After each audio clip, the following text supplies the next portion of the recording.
ज़मीनी रास्तों से trade, central Asia landlocked countries हैं, यूरोप, इसके जो रशिया के जो इलाके लगते हैं वो भी समंदर से बड़े दूर हैं। गर्म पानी तक रसाई एक बहुत बड़ा ख्वाब रहा है रशिया का, जो USSR या सोवियत यूनियन थी।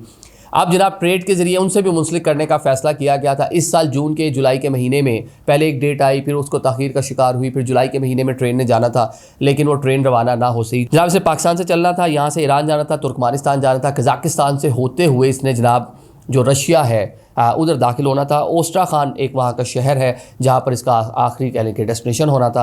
बीच में ट्रेन भी, बोगियाँ भी तब्दील होनी थी क्योंकि ट्रैक का भी डिफरेंट है, पाकिस्तान में और ईरान में ट्रैक सेम था। फिर आगे जो है मेरे ख्याल से सेंट्रल एशिया उनके ट्रैक का कुछ साइज़ का डिफरेंस था, तो भी जो बोगियाँ हैं, सामान जो है इसको कार्गो सामान को अगली ट्रेन के अंदर रख के उसको वहाँ तक पहुँचाना था।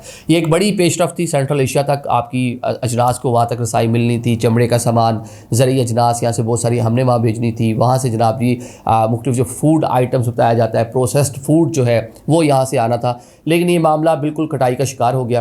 कैसे? आपको मालूम है कि एक जंग छिड़ गई ईरान में, तो उसकी वजह से ये भी मामला रुक गया। तो अब दोबारा से इस रूट पर बहाली के लिए भी समहाउ कहने के काम शुरू किया जा रहा है। पुरुमीद है कि ये रूट भी बहाल होगा।